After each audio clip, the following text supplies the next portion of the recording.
Hey guys, कैसे हो आप सब। मैं हूँ गीता गुजरात से और वेलकम करती हूँ आपको अपने YouTube channel Geeta's green garden में।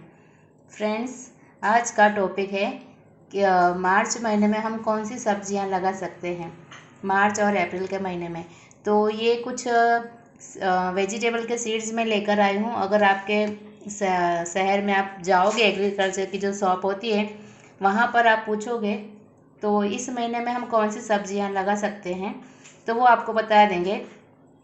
इसमें और भी बहुत सारी आती है, लौकी और तरबूज, खरबूजा वगैरह, पर मेरे पास ज़्यादा जगह भी नहीं है तो जितनी हमें ज़रूरत है उतने के हिसाब से मैं लेकर आई हूँ। ये है ककुम्बर, ये है करेला, ये है भिंडी और ये है कोम्पा, लेकिन इसे हमारे यहाँ पर चौरी कहते हैं।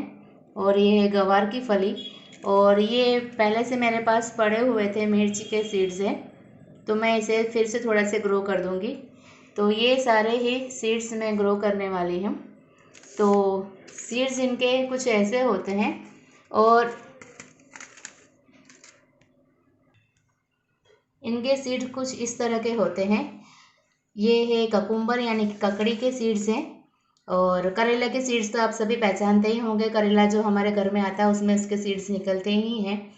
तो इस तरह के सीड्स है और ये देसी वैरायटी के हैं। हमारे यहाँ पर जो किचन गार्डनिंग के लिए पैकेट आते हैं उसमें हाइब्रिड वैरायटी के नहीं आते हैं। ये किचन गार्डनिंग के लिए है, 20 रुपीज़ पर पैकेट है ये। तो इस तरह के कुछ सीड्स हैं।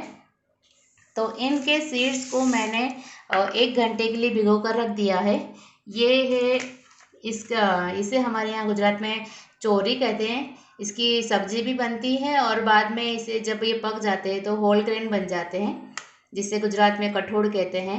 जिसे होल मूंग होता है वैसे ही इसका भी होल ग्रेन बन जाते हैं। तो ये है चौरी, और इसी में मेरे पास 2 से 3 सेम के बीज थे, यानी कि हमारे गुजरात में जिसे पापड़ी कहते हैं, तो मैंने उसे भी भिगो दिया है। तो और इस तरह के कुछ सीड्स हैं और ये ककड़ी के, इन सबको मैंने 1 घंटे के लिए भिगो कर रख दिया था। और ये करेला और भिंडी, इनके सीड्स को रात भर भिगोना पड़ता है। तो इनके सीड्स मैं कल या परसों जर्मिनेट करूँगी, नहीं तो अभी पूरा ही आपको दिखाऊंगी तो वीडियो बहुत लंबा हो जाएगा। तो मैं अभी बस ये 4-5 ही सीड्स लगा रही हूँ। तो इसी तरह से आप भी 1 घंटे के लिए इन्हें भिगो कर रख दीजिए। और मैं मिट्टी दिखाती हूँ आपको। और मिट्टी की बात करें तो फ्रेंड्स, देखिए मिट्टी मैंने बना कर रखी है। इसमें हम 50% कोकोपीट लेंगे और 25% मैंने गोबर की खाद ली है और 10% जितना मैंने सैंड मिलाया है। तो मैंने मिट्टी इसमें बिल्कुल भी नहीं डाली, कोकोपीट, गोबर की खाद और 10% सैंड, बस इसी तरह से मैंने एकदम भुरभुरी सॉफ्ट मिट्टी बनाई है। और मेरे पास कुछ इस तरह की सीडलिंग ट्रे थी, पहले मैंने रखी हुई थी, तो मैंने इसमें सारे ये जो सॉइल रेडी की है मैंने सीड्स के लिए वो मैंने भर ली है और पानी भी डाल दिया है मैंने। तो अब इसमें हम सीड्स लगाएंगे बाद में। बस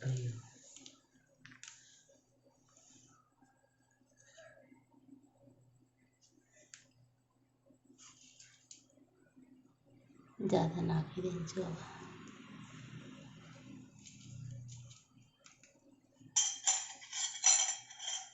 अब उसका अंदर हाथ क्यों डाले हो, पानी पती हो तो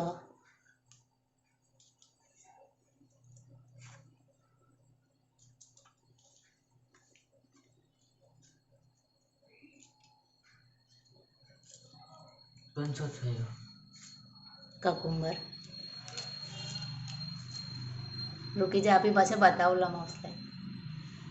तो देखिए फ्रेंड्स, मैंने इस तरह से सीड्स डाल दिए हैं। सीड्स मैंने ज़्यादा ही भिगो दिए थे, तो एक बॉक्स में मैंने 4 से 5 सीड्स डाल दिए हैं।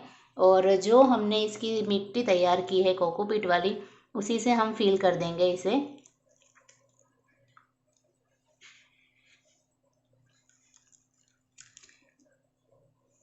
और इस तरह की कुछ आइसक्रीम स्टिक आती है, तो उसमें मैंने मार्कर, परमानेंट जो मार्कर आता है उससे लिख लिया है ककुम्बर।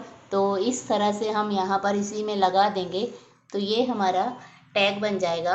होममेड, और हमें पता चल जाएगा कि हमने यहाँ पर क्या लगा है। इसी तरह से मैं सारे लगाकर आपको फिर बताती हूँ।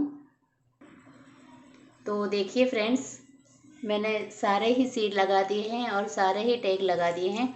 अब इसमें हम वाटरिंग करेंगे। वैसे तो मैंने सॉइल पहले से गीली ही रखी थी, तो मैंने इस तरह की जो स्प्रे बोतल आती है उसमें मैंने थोड़ा सा फंजीसाइड मिला के रख लिया है, और हम इस तरह से स्प्रे करेंगे।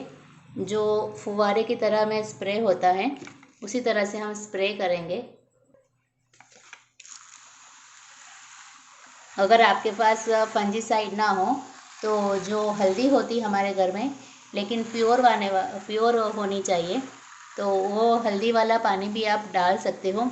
इससे ये होगा कि हमारे सीड्स गलेंगे नहीं और अच्छे से जर्मिनेट हो जाएंगे। नहीं तो सीड्स कुछ गल जाते हैं, उसमें फंगस लग जाता है। इसलिए हमें इस तरह से कुछ ना कुछ डालना ही पड़ता है वाटरिंग में। तो फ्रेंड्स, ये थी मेरी समर वेजिटेबल सीडलिंग, और मैं आगे करेला और भिंडी भी आपको लगा कर दिखाऊंगी। तो ये था मेरा छोटा सा वीडियो। अगर आपको अच्छा लगा हो तो प्लीज़ प्लीज़ इसे लाइक करेगा, शेयर करेगा, मेरे चैनल को सब्सक्राइब करेगा। मिलती हूँ ऐसे नए टॉपिक लेके। Take care, bye bye, happy gardening.